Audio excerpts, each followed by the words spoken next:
πρόταση του Δημάρχου Ρεοκάστρου τη γνωρίζεις? Τη γνωρίζεις? Εσύ εναντιώνεσαι σε εμάς στο Ρόκαστρο. Την πρόταση του Ρεοκάστρου τη γνωρίζεις? Πώς με τα σφυλάρια? Το ρατσιστικό είναι κάποιος να μην αγωνίζεται για την εκπρόσωπη στην κατηγορία των μεταναστών. Είτε είναι αριστερό, είτε είναι οτιδήποτε. Αφού δεν την ξέρεις, τι αγωνίζεσαι? Και αν νοιάζεσαι για το παιδιά με τις σειρές.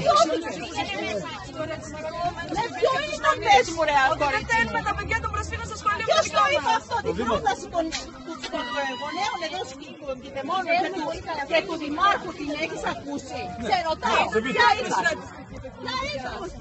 Τα παιδιά στο πρώτο σχολείο, τα παιδιά στο πρώτο σχολείο λειτουργούν σε box, το είδατε? Σε box, σε αντισυσμικό το είδατε ότι κάνουν μάθημα εκεί? Το είδατε? Αυτά τα κουτιά της φυλακής. Ναι, το είδατε ότι τα παιδιά των Ελλήνων κάνουν μάθημα εκεί? Γιατί γι' αυτό δεν διαμαρτυρηθήκατε? Δηλαδή τουλάχιστον έχουν ένα κουτί να πάνε για σχολείο.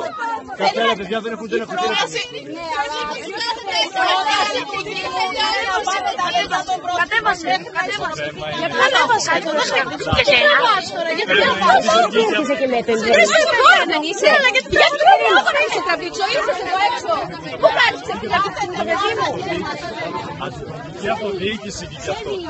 Βγήκε από τα κάτω. Βγήκε από τα κάτω. Όταν βγαίνει από τα κάτω δεν έχεις αποφάσεις. Βρωμάει, πάμε στη γυμνάσια. Βρωμάει δουλειά. Πάμε στη γυμνάσια. Το γραφεί στο Δήμο Παλαιοκάστρου δίπλα στο hotspot με το